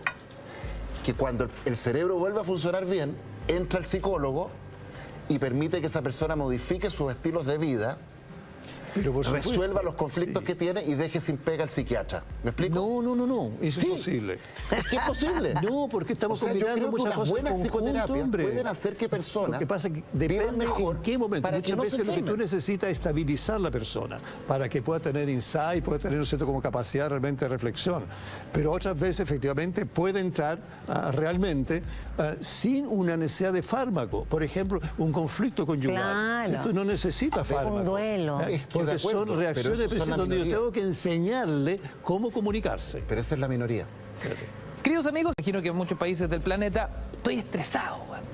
Hoy día me siento estresado, esta pega me tiene estresada, mi esposa me estresa. ¿Qué es efectivamente y diagnosticablemente el concepto de estrés? A ver, es lo que hablamos. Estrés es cualquier cosa que nos saca de nuestro equilibrio. Eso y estar estresado, andar medio mal genio, o angustiado, o preocupado, hasta ahí, eso no es propio de la medicina. Cuando ese estrés me provocó una úlcera en el duodeno, un infarto, un cáncer, o una depresión, o una psicosis en los casos más extremos, eso requiere de ciertos síntomas y signos. Cuando se alteró el sueño, el apetito, hay una pérdida global de la capacidad para disfrutar de las cosas, hay inestabilidad emocional, y eso a una intensidad tal que perturba la capacidad para esa mujer de criar a sus hijos, para ese hombre de poder trabajar adecuadamente. Produce un deterioro funcional significativo. Sí, hay que agregar que no es estrés normal, eso por no favor. es para psicólogo. Sí, pero es hay importante. un estrés normal, eso tú hablas de un distrés. Bueno, pero lo que trato de decir es que eso no es para psicólogo, eso es cerebro haciendo cortocircuito, eso requiere un abordaje médico especializado que no excluye el trabajo del psicólogo, eso es lo que trato de decir. Pero el psicólogo, ¿cómo entra aquí? En lo que hoy día, por lo menos, entra en la medida que el psicólogo puede ayudar a esa persona a entender por qué se estresa. Mire, se lo voy a poner de esta manera este ejemplo. Si usted va a la unidad coronel de la Universidad Católica y le pregunta a los infartados, todos los infartados le van a contar que le vino un infarto después de que se peleó con la mujer, que perdió un hijo, etc. El cardiólogo no les va a hacer psicoterapia, les destapa las coronarias, etc. Ahora, los buenos cardiólogos ponen psicólogos y a veces incluso psiquiatras a trabajar para que esas personas no se reinfarten. Claro. El rol del psicólogo, tal como por lo menos a mí me parece hoy día, lo defina yo, ¿te parece? no es tratar las depresiones, porque la depresión, así clínicamente definida, es un enfermar cerebral, es un fenómeno médico. El psicólogo está para trabajar e impedir que se vuelva a enfermar. Pero tu pregunta es muy neurólogos, importante. donde ellos reconocieron que la psicoterapia modificaba justamente el funcionamiento cerebral, dicho por ellos, no por mí. Yo también conozco y por lo tanto, esa psicoterapia hacía que justamente la persona funcionara cerebralmente mejor. Y una cosa mucho mejor que tú debes conocer con respecto a la técnica EMDR, que actúa justamente a nivel cerebral y tú le haces una psicoterapia con esa técnica y resulta que la persona que antes usaba Rivotril, que antes usaba antidepresivo, ya no lo usa. Absolutamente. Por lo tanto, tenemos y la pega del psicólogo curación. es dejar sin pega a los psiquiatras. No. En ese sentido, porque siempre hay pega para todo. Podamos trabajar en conjunto, Hay que entender cómo se integra. Porque si tú me dices que la kinesioterapia, si tú estás con neumonía y no le das antibiótico a un paciente y le pones a hacer kinesioterapia, claro que se va a sentir mejor. No, si yo no dudo de idea. eso. Lo que trato de decirte es que las neumonias se tratan con antibióticos y además kinesioterapia de apoyo. Las depresiones se tratan con medicina. Y ya veremos después que la mayoría no con antidepresivos y con apoyo psicológico, kinesioterapia, por decirlo así, en el minuto. Pero déjame decirle a las personas que están sufriendo. Después, y para prevenir, leve, estudiar por los neurólogos, si usted sale, ¿no es cierto?, a hacer gimnasia, camina, o como yo sugerí que vayan al baile, fíjate que esa depresión, ¿cierto?, se le determina. A ver, espera. Esta discusión a mí ya me estresó. Me estresó, entonces yo me pregunto, Graciela, ¿cuál es el momento en que ese estrés se empieza a convertir en algo sintomático, como bien Tal como tú le dices, como pueden decía haber el doc acá, se gatillan otras manifestaciones del cuerpo, pero ¿cómo estar alerta? ¿Cómo estar alerta para nuestros amigos en casa que se sienten estresados en la pega, con la pareja, en la familia? ¿Cuándo ya no empiezo a manejar ese estrés de forma normal? Cuando se te producen síntomas que son muy comunes, como el cansancio, la tristeza, el llanto fácil, los síntomas somáticos como dolor de cabeza, como dice Giorgio, o los dolores corporales múltiples, columna, brazo, cuando no duermes bien, cuando al día siguiente tú no trabajas como normalmente lo harías en otras circunstancias. Entonces se te empiezan a producir todos estos síntomas que son emocionales, son físicos, te alteran los pensamientos, ya tienes problemas de memoria, de concentración y no puedes trabajar y no puedes funcionar bien. Pero tu pregunta apunta a otro aspecto que a mí me interesa resaltar y que son todos los factores estresantes que están presentes en nuestra sociedad hoy día y que es lo que explica que tengamos las tasas de trastornos mentales comunes que tenemos. ¿Cuáles son esos factores? Largas jornadas de trabajo. Primero. Largas jornadas de trabajo que significa que tú vas 1 hora y media para llegar a tu trabajo, luego tienes más de 8 horas de trabajo y 1 hora y media de vuelta. Si eres mujer tienes que llegar a tu casa de un hijo que probablemente dejaste solo porque el colegio no te brindó el apoyo de tener a ese niño toda la jornada que debiera tenerlo, con una jornada extendida, dado que ese niño no tiene una madre, ¿verdad? Salarios que muchas veces no son acordes con el esfuerzo que tú realizas y todo lo que yo ya he señalado anteriormente, que es este tejido social tan disgregado que tenemos, en que no hay solidaridad, no hay tampoco instituciones, y Rodrigo lo ha apuntado en forma muy vehemente, no tenemos instituciones que estén apoyando a las familias y a las personas para que puedan funcionar mejor. Y en ese sentido nosotros tenemos aquí países vecinos como Brasil, por ejemplo, que tiene problemas políticos, problemas económicos tan grandes como los nuestros, pero que tiene tasas de salud mental mejores que los nuestros. Y cuando tú vas allá, ves que hay una solidaridad, una utilización del tiempo libre, como decía Vania y Giorgio, que es distinta a la que tenemos nosotros. Interesante el caso de Brasil. Muy interesante. Colombia también. ¿Por qué se produce eso, no? Porque ahí tiene otra cosa, hay dos factores. Países con enormes problemas. Colombia, violencia. Enormes problemas sociales. Sí, tiene una violencia tremenda. Cuando estamos hablando de narcotráfico, como hablaba Rodrigo, Colombia tiene tasas de salud mental más bajas que nosotros. ¿Cómo se explica? Claro, porque a ver, hay factores también, oye, que tienen que ver con en el fondo con la temperatura ambiente. Claro. Por una parte, hay que reconocerlo, eso tiene que ver con el clima. El segundo factor, que es un país donde le enseña desde muy chiquitito con expresiones de alegría.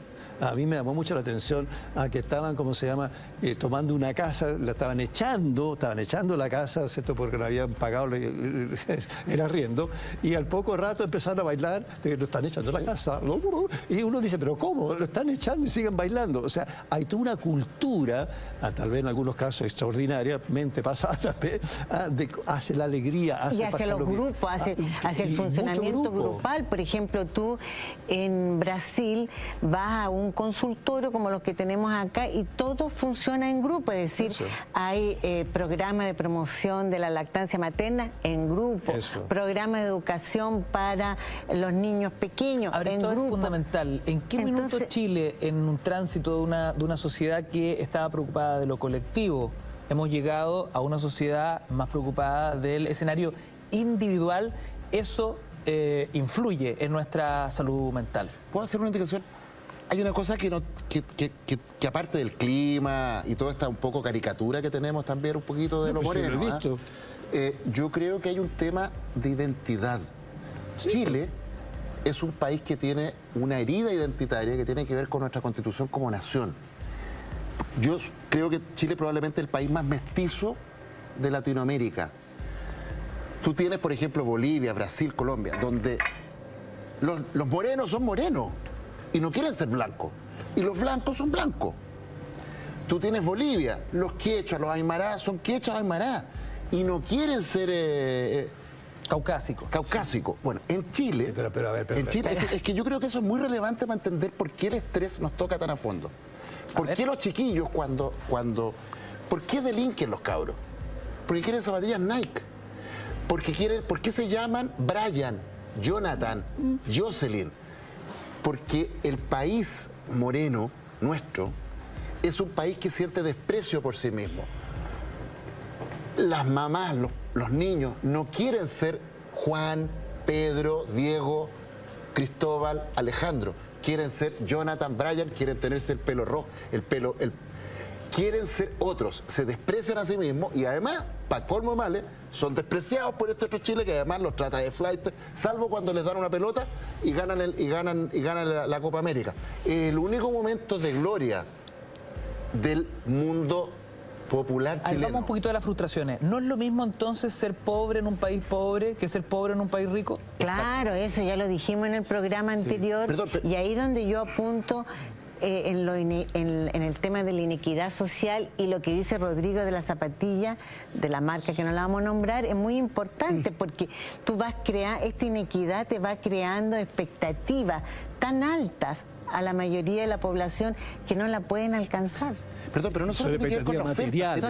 Claro, ojo ahí. Se ha descuidado el desarrollo personal, perdón, os digo, y se ha descuidado muchísimo, muchísimo, toda la cosa un poco más trascendente espiritual, ¿cierto? Que deben pasar de eso desde el colegio, como tú señalaste, las familias y las autoridades también. Hoy día, ¿cierto? Se le enseña qué cosa, ojalá consumir y consumir pero más. Si tenemos a políticos nuestros buscando modelos de televisión, queriendo irse de vacaciones, andando en motonieve, si este es... El fenómeno de la pérdida de identidad de este país no es solo patrimonio de los más pobres. Si este es un país que quiere ser el inglés de Latinoamérica... Pero eso ha sido siempre. Desde que yo estoy en Chile. Pero por supuesto, si lo que trato de decirte es que porque tenemos esta identidad tan frágil, es que nos llega esta especie de farra neoliberal, donde finalmente el médico, yo de mis colegas, nos juntamos hace un tiempo atrás, de la Universidad Católica, así uno dice, bueno, gente más o menos educada, y uno se da cuenta que la galla estaba mirándose quién tenía el auto más grande, quién se iba de vacaciones. Por lo mismo, se ha perdido la cosa. Se haya perdido, lo que trato de decirte es que el modelo neoliberal, no por lo que sociedad de hiperconsumo, estresa a todo el mundo. Sí. Tú hablabas, por ejemplo, del estrés de los niños del barrio alto. Si en el fondo está todo el mundo compitiendo, está compitiendo el Brian de Alto Hospicio y el José María XX de Las Condes, porque todo el mundo quiere ser algo que no es. quiere tener cosas más que no. Ya, yo estoy de acuerdo con Yoyo, que aquí hay un tema de expectativa. No, si tener, el tener está al servicio, Giorgio, de llenar un vacío identitario de este país. Si tú tomas en cuenta al adolescente, el adolescente, ¿qué es lo que tiene? Imita mucho. Entonces, ¿y qué es lo que está imitando? Lo que le están mostrando, lo que tú señalas. ¿Por qué la gente se endeuda? Perdona, pero está se endeuda, por ejemplo. Y ese es otro factor de problema tremendo, el endeudamiento. Claro, el problema del endeudamiento es muy grande. Claro, pero no es tener solamente, ¿me entiendes? Es porque agarra, hay que ser reductivista. Es porque toma una herida que es parte y que tú la ves desde la revista del barrio alto hasta el chiquillo. Todo el mundo en este país quiere ser lo que no es. A ver, esto es interesante, Vania, si Chile fuese una persona, así un poco la lectura que está haciendo Rodrigo, ¿no? Una persona que quiere ser otra persona, que quiere ser lo que no es. ¿Qué lectura haces de eso? Es como un tema de por decirlo así, en simple. De partida, ¿estás de acuerdo con el diagnóstico que plantea Rodrigo? Sí, estoy de acuerdo y o sea, creo que es sustancial eso, como del sentirse no valioso, ¿ya?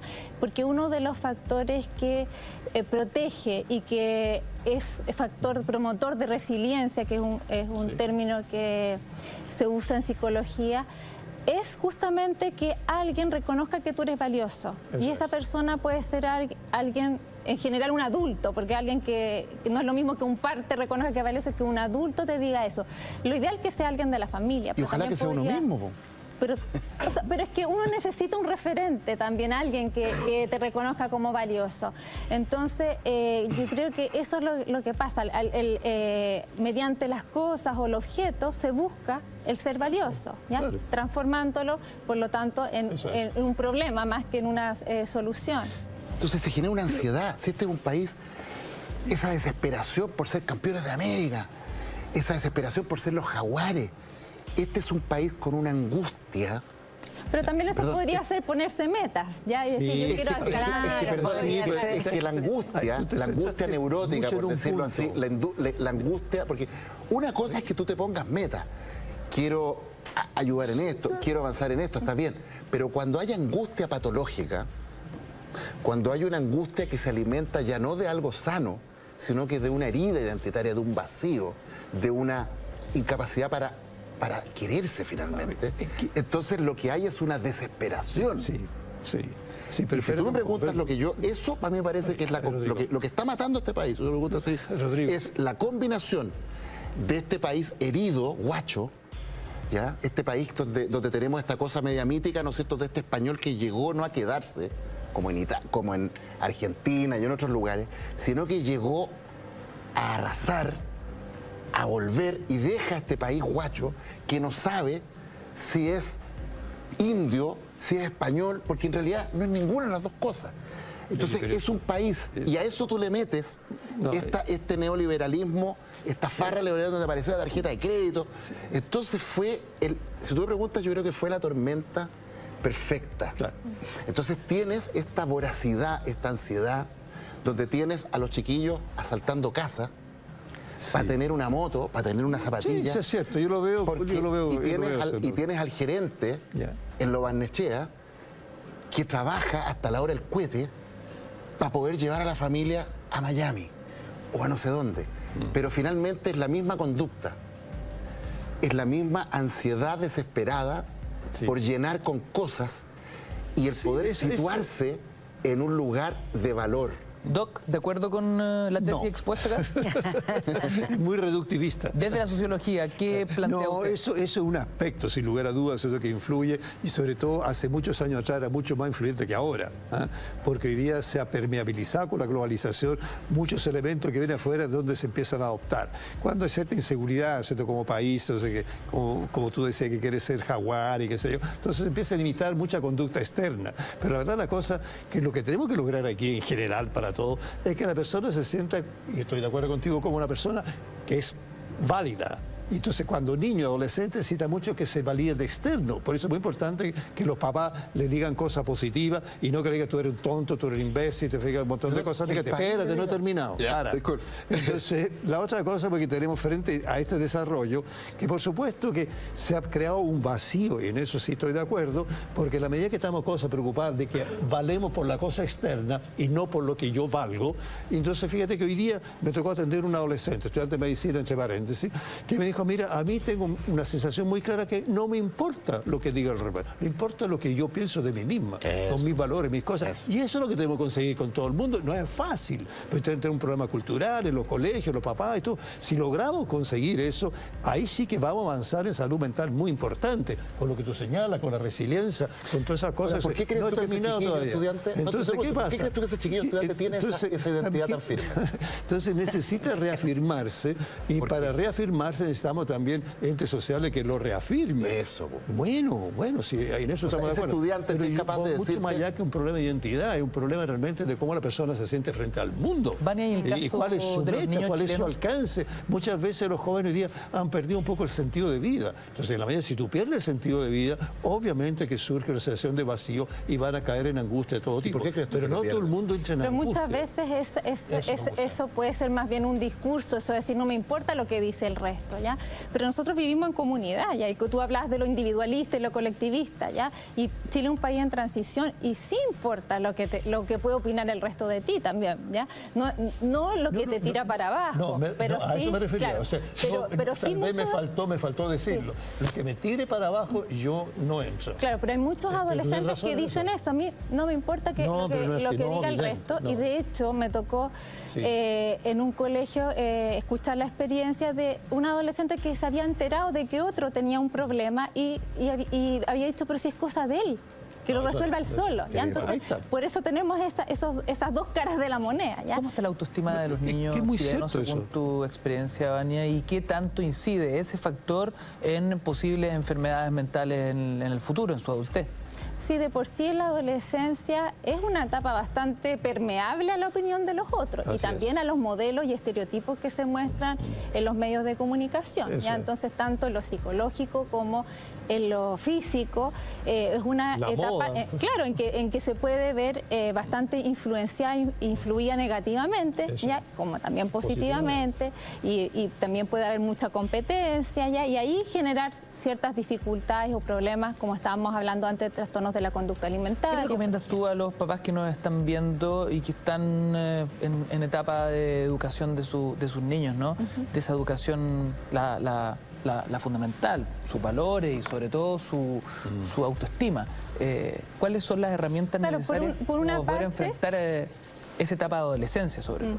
Por una parte, destacar los aspectos positivos que tienen los hijos y sin agregarle el pero, porque yo también soy mamá y uno dice, te sacaste un 6, pero podía haberte sacado un 7, ¿cierto? Si hubiera estudiado más. Entonces, destacar los aspectos positivos. Sin peros. Sin peros, ¿ya? Que también... no comparar a los hijos, ya, porque todos tienen talento y cosas distintas, capacidades distintas. Que da sensación que ese pero es como para que no se suba por el chorro, ¿no? Claro, porque como los papás bien, creemos... pero ahí vamos a tenerlo bajo control. Sí. Pero le genera una frustración, pues. Claro, y una sobreexigencia. Nunca es suficiente. No, pero eso no puede ser. En ese sentido, Daniel lo está diciendo, ¿cierto? Si sacó un 6, hay que felicitarlo por el 6. Y si la persona, supongamos, tiene un déficit atencional, ahí con mucho esfuerzo sacó un 4, dice, qué bueno, tú hiciste lo mejor de ti, y lo mejor de ti en este momento, dado con el déficit atencional, sacaste un 4, pero hiciste lo mejor de ti, y eso vale. Lo que está diciendo Vania es muy importante también para los colegios. Mucho. Muy importante para los colegios, porque también los profesores pueden jugar un papel muy importante. Graciela, hablemos de ese punto a la vuelta. Hacemos un alto y seguimos con más cultura verdadera. La salud mental de los chilenos hoy en nuestro programa. Comenta en nuestras redes que ya regresamos.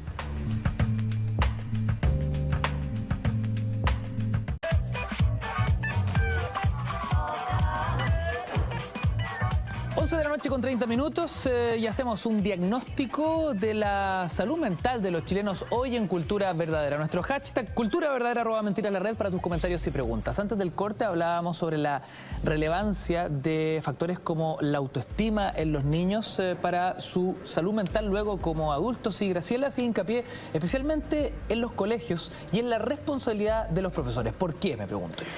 Porque los profesores están mucho tiempo con los niños, están con muchos niños y ellos pueden jugar un papel muy importante en promover precisamente lo que Vania estaba diciendo, la autoestima de los niños, en no descalificarlos, en un poco también lo que decía Rodrigo en la pausa, en que no todos los niños van a ser niños que van a rendir en matemáticas, en ciencias sociales o en castellano. Los niños son muy diversos y hay algunos que van a ser buenos para el deporte, otros van a ser buenos para las artes, y todo eso hay que reconocerlo, reconocer esa diversidad, y eso va a ayudar a la autoestima de los niños. Pero también en los colegios, el colegio es un laboratorio de relaciones interpersonales.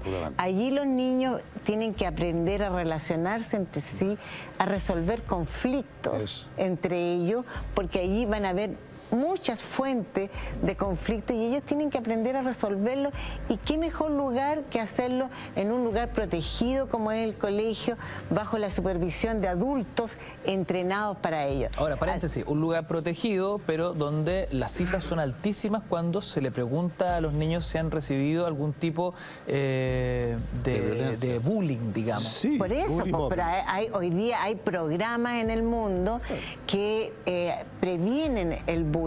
De hecho, va a llegar uno de esos programas a Chile precisamente para evitar el bullying, porque no se produce en todos los colegios de igual manera. No. Entonces uno puede hacer programas en los colegios que le permitan a los niños relacionarse mejor y evitar el bullying. Vania, ¿qué debiese ser un padre hoy que nos está viendo cuando tiene que enfrentar el tema del bullying de uno de sus hijos?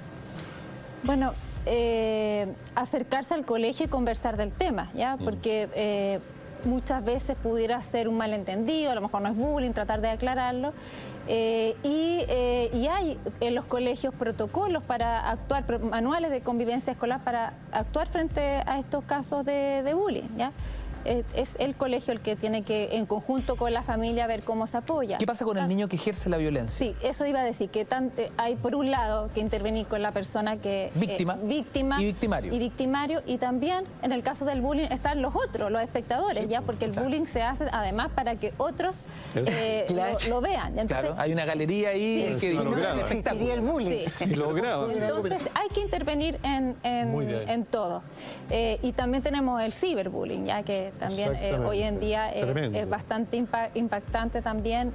Uno lo ve en la consulta clínica, pero claro, si vas a un colegio también vas a lo mejor conocer más casos que no han llegado a consultar a salud mental. ¿Cómo enfrenta un papá para que el público entienda que lo que es ciberbullying, que es mucho más silencioso? Porque el público muchas veces no sabe qué es lo que es. ¿Perdón? El ciberbullying. Ah, sí, justamente le estaba preguntando lo mismo.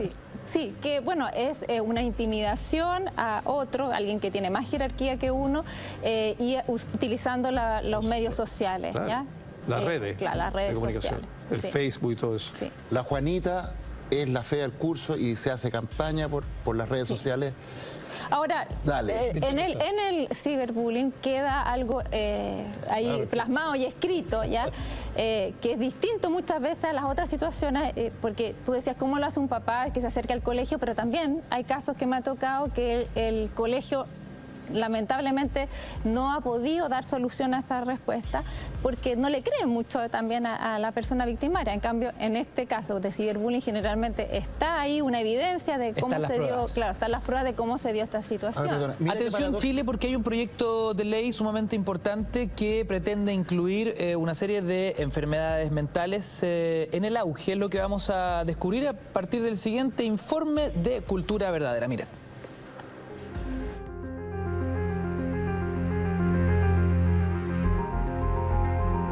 Chile es el país que lidera el ranking de enfermedades mentales en el mundo, con cifras que han sorprendido y alarmado a muchos, especialmente la Organización Mundial de la Salud. Es por esta razón que dicho organismo le exigió a nuestro país que promulgara una ley de salud mental, ya que ni la libertad personal ni la integridad física y psíquica de las personas con discapacidad o enfermedad mental están garantizadas en Chile. ¿Por qué ocurre esto si somos uno de los países con más depresión en el mundo? Chile destina cerca del 2% de su presupuesto de salud a salud mental, muy por debajo del 5% que está recomendado por la Organización Mundial de la Salud. Tenemos un retraso. Nuestras políticas de salud en ese sentido tienen que cambiar en relación al problema epidemiológico que tenemos en relación a la gran población que está sufriendo de trastornos mentales y que no le estamos dando una apropiada atención. Quiero referirme especialmente al segmento de los niños, que ciertamente son la población más vulnerable. Y creo que en esto ha faltado un énfasis de los distintos gobiernos de turno, que no han tomado en esto con suficiente fuerza lo imperioso que es darle un empuje real a un tema que está gravitando en forma muy relevante y significativa en nuestra población.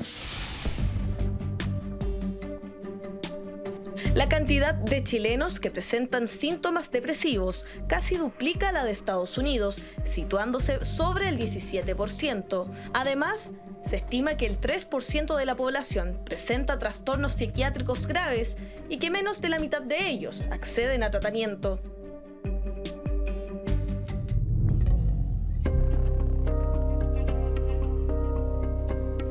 El proyecto de ley busca el reconocimiento y protección de los derechos humanos de las personas que padecen discapacidad o enfermedad mental, específicamente para proteger su libertad y su seguridad. ¿Pero qué tan efectivo puede llegar a ser este proyecto de ley? ¿Disminuiría la cantidad de personas con depresión u otras enfermedades mentales? Nosotros pensamos que la ley de salud mental puede tener un impacto secundario en cuanto a la morbilidad psiquiátrica que tenemos hoy. Todos sabemos que la morbilidad psiquiátrica es altísima en nuestro país. Uno de los problemas que está detrás de eso muy probablemente sea el problema de falta de cohesión social que hay en nuestro país.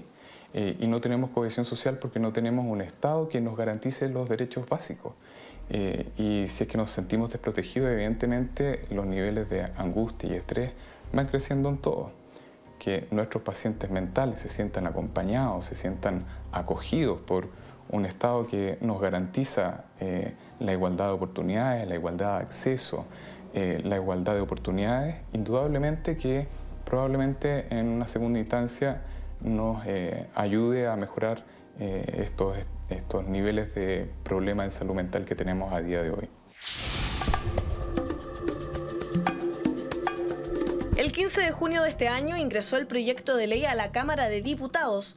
Actualmente se encuentra en tramitación en la misma y se espera que se apruebe lo antes posible.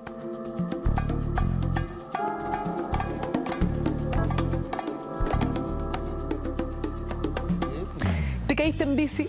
¿Te rompieron un espejo retrovisor del auto? ¿Tu hijo se lesionó jugando fútbol? Anda tranquilo, porque la solución es HDI Seguros. Asegura a tu familia, tu casa, auto o empresa en HDI Seguros. Si te pasa, que te pille seguro. Para más información ingresa a HDI.cl. 11 de la noche con 40 minutos, cultura verdadera a través de las pantallas de la red. Comenta y participa en nuestras redes que seguimos discutiendo con nuestros expertos.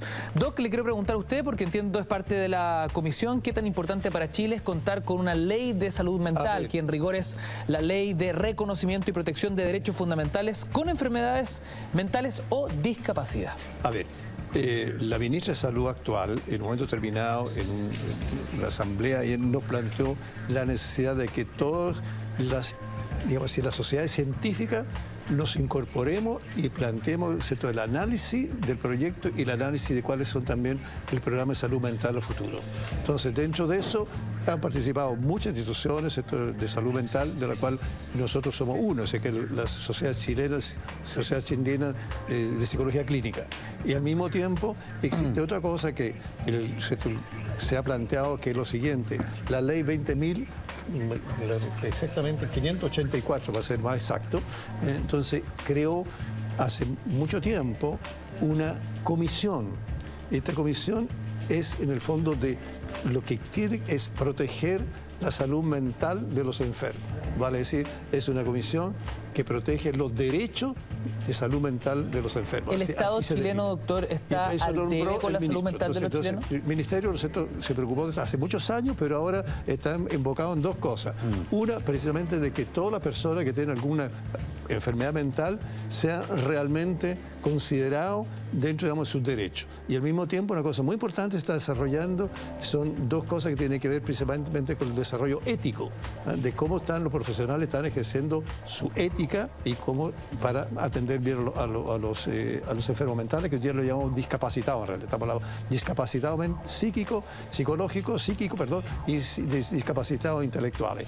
Por otra parte, también una cosa interesante que tiene esta comisión, que está a lo largo de todo el país, y aquí nosotros pertenecemos en lo personal en una comisión central, es decir, metropolitana, pero al mismo tiempo una cosa que me pareció muy buena, de mucha utilidad, que en estas comisiones donde analizamos estos problemas hay representantes, por ejemplo, de personas que tienen esquizofrenia, que obviamente está remitida y pueden participar. Representantes de familias de personas que están enfermas de todo tipo de enfermedades. Hay representantes también, eventualmente, de otro tipo de situaciones que son familiares y que también van a aportar desde la vivencia real, ¿no es cierto?, con nosotros en la comisión. Y eso es muy importante porque son las personas que viven la realidad. Exacto. Eso sí sabe lo que les pasa. Doctor, queremos volver a la realidad y queremos volver a las cifras. Cuando comenzábamos el programa yo les contaba respecto de números clarísimos, ¿no? El 17% de la población chilena sufre de problemas relacionados con la depresión. Y el número de chilenos con depresión hoy duplica al de los Estados Unidos. Partamos por lo fundamental. ¿Cómo definimos qué es una depresión? Sí. ¿Puedo contar una cosita chiquitita, perdona? Pero podemos responder esa pregunta, porque estoy seguro que hay muchos amigos en casa. Hay muchas definiciones. Y a veces es poco claro. La depresión es una enfermedad que se caracteriza fundamentalmente por dos síntomas que sí o sí tienen que estar presentes. Que uno es la disminución del ánimo y el otro es la incapacidad de disfrutar de la vida. Cuando tú ya dejas Dos señales de alerta para que nuestros amigos en casa estén atentos. Exacto. Bueno, a eso se suman varias otras. Yo te decía recién, síntomas físicos como el dolor de cabeza, como las alteraciones del apetito, las alteraciones del sueño, síntomas emocionales como la angustia y muchos síntomas físicos como los dolores, el cansancio. Mucha gente se siente cansada y en realidad detrás de eso puede haber una depresión. Y de hecho esto es bien importante porque la salud mental ha estado invisibilizada por mucho tiempo en Chile. Y de hecho programas como estos hace unos años atrás habían sido impensables. Así es. Y las personas, esto significa que también las personas que sufren de enfermedades mentales no tienen conciencia de su sufrimiento. Y muchas de ellas consultan y toman contacto con los servicios de salud a través de sintomatología física y no mental. Entonces el cansancio y los dolores son síntomas muy frecuentes para las personas que sufren de depresión.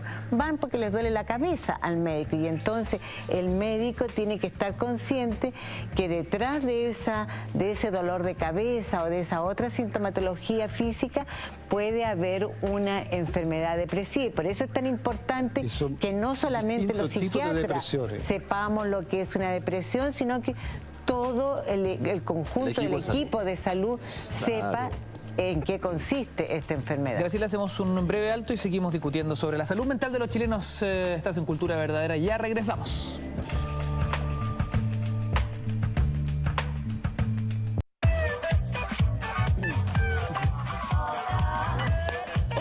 52 minutos, los invito a disfrutar las más ricas variedades de comida árabe en Devoto al Café. Hojas de parra, ají relleno, falafel, los exquisitos chaguarmas y mucho más. Ubicado en Avenida Macul 2620, Devoto al Café, tradición árabe en las noches de Cultura Verdadera. Seguimos buscando un diagnóstico para la salud mental de los chilenos y antes de la pausa hablábamos de cómo identificar una depresión. Aquí hay que estar atento en nuestra familia, nuestros seres queridos, nuestros compañeros de trabajo. ¿Cuáles son los síntomas? Hablábamos, Graciela, respecto a los más básicos, ¿no? Los primeros para prender las alarmas, las señales de alerta. Bueno, yo te hablaba de los síntomas más característicos de la depresión, como la tristeza, la incapacidad de disfrutar de la vida, las alteraciones del sueño, del apetito, la desconcentración, los problemas de memoria. Pero también cuando tú estás con otro, tienes que darte cuenta el grado de funcionalidad que tiene esa persona. Es decir, si hay un niño que está más retraído, que se encierra en su pieza, o un adulto que no habla mucho, que no comunica mucho, entonces, o que ya no trabaja como antes, o que ya no ejerce sus responsabilidades de dueña de casa como lo hacía anteriormente, esas son señales que a ti debieran llamarte la atención. ¿Y en el caso del adolescente? Hay un cambio con respecto entonces al estado basal, lo que estaba explicando Graciela, pero en el caso de los adolescentes la duda está, bueno, está cambiando porque es adolescente, entonces es esperable que esté así, que se aísle, claro, que ya no quiera compartir. Más limbo ahí. Claro, tanto, o está viviendo una depresión, ¿ya? Entonces a veces son los padres los que se alertan, pero también pudiera ser en el colegio, ¿ya? Y en el colegio incluso a mí me ha tocado profesores que por un trabajo que les pidieron que hicieran, ya sea en escritura, algo de lenguaje o en arte, se han dado cuenta de que hay muchos elementos depresivos, elementos de muerte, y se prendieron las alarmas, sobre todo si es que ellos lo conocían de antes, ese adolescente, y ven ese cambio. Y si ese cambio va acompañado con ideas de muerte, eso de por sí es anormal, ya es patológico. ¿En el caso de los niños? En el caso de los niños puede haber riesgo suicida también. ¿También? Sí, ellos pueden verbalizar ideas de querer morirse o de mucha desesperanza, que la vida no tiene Estamos hablando sentido. de niños que se suicidan. Sí. Chile... Acuerdo de suicidio, 14,3, 14,6%. Eso es. Y agréguele irritabilidad. El gran síntoma de la depresión en niños y adolescentes es sin duda alguna, antes que la angustia, la tristeza, la irritabilidad. Lo que pasa es que eso es lo más visible, la irritabilidad, porque también hay una vivencia interna. A ver, sí, de acuerdo. Lo que pasa es que ¿por qué es importante la irritabilidad? Porque detrás de esa irritabilidad nos vamos a encontrar con las barras bravas, nos vamos a encontrar con muchos jóvenes que se involucran en movimientos anarcos. Mucha de la violencia que hoy día vemos son chiquillos que están deprimidos. Lo que pasa es que uno tiene la idea de que deprimido es estar inhibido. Pero hay muchas formas de depresión, sobre todo en niños y adolescentes, que se manifiestan agresivamente. Sí, claro. Agresivamente. Y eso vinculado a todos estos otros fenómenos. Por eso que cuando se habla de una ley de salud mental para Chile, ojo con que aparezca hoy día el gobierno diciendo leyes de papel, si resulta que el fenómeno de la irritabilidad, la violencia, profesores, hablamos de la necesidad de que los profesores acojan a los niños. ¿Y quién acoge al profesor? ¿Y quién acoge al profesor? Sí, claro. Pues. O sea, hoy día muchos profesores que a veces terminan maltratando a sus alumnos, son profesores que están deprimidos. Claro. Su cerebro no les está funcionando bien debido a la acumulación de estrés. El gran causal de violencia, femicidios, ni hablar, violencias de pareja que hablábamos. La principal manifestación de los trastornos del ánimo es la violencia, a veces hasta formas criminales de violencia. Entonces, a mí me irrita, hablando de irritabilidad, cuando aparece el gobierno diciendo que va a solucionar todos estos problemas con una ley marco. Tenemos problemas de infancia, una ley marco de la infancia. Tenemos problemas de salud mental, una ley de salud mental. A ver, yo no digo que eso no sirva, ¿me entiendes? Ahora yo te voy a pedir que tú lo sabes. Ahora yo te voy a pedir que no me interrumpas. Te estoy diciendo que las leyes no resuelven, tú tienes razón. No, te estoy diciendo una cosa. Aquí hay un problema que requiere inversión. Aquí necesitamos, para empezar, si queremos tener salud mental en los colegios, no podemos tener a los profesores mal pagados. No podemos tener a los profesores trabajando como bestias. No podemos tener colegios donde hay jornadas escolares que no tienen recursos reales para invertir. No podemos. Esos son el tipo de inversión. No podemos pretender tener un país que quiere ser campeón de América hasta 20 años más y resulta que no hay clubes deportivos, no hay canchas de fútbol. Yo el otro día le escribía por ahí por Twitter, le escribíamos a nuestro... A Vidal le mandábamos Twitter ¿cómo se llama? Alexis Sánchez. Hagamos una campaña para que en los guetos de Chile, en Altos Pisos, en 1000 lugares, en La Legua, esté lleno de multicanchas, de áreas verdes, que haya profesores de educación física bien pagados trabajando ahí. Eso es invertir en salud mental. Entonces, cuando aparece mi colega el doctor González hablando de que esta ley probablemente va a ayudar, yo le quiero decir, doctor González, su ley o cualquier cambio no va a servir de nada si no se hace de verdad inversión de fondo, y lo único que va a ser parafernalia legal, lo mismo que con la famosa ley de derechos de la infancia que llevan como 20 años en la tontera, mientras los cabros se están muriendo en Senado. Queridos amigos, dejamos hasta aquí la discusión. Esperamos haber contribuido al debate, ¿no? Un diagnóstico de la salud mental en Chile en un nuevo episodio de Cultura Verdadera.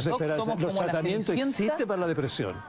Ah, por supuesto. Hay tratamiento y los tratamientos por favor, hay que darle una cosa positiva. No podemos cerrar hay tratamiento y puede resolver los problemas. Programa sin darle el mensaje a las personas de que efectivamente hay tratamiento efectivo. Y cuestan re caro. Tenemos que despedir el capítulo de hoy. Yo les dije, somos como la Cenicienta, 12 de la noche en punto y entregamos Así Somos. Mañana a las 10:30, un nuevo estreno de Mentiras Verdaderas. Gracias por su sintonía, será hasta la próxima.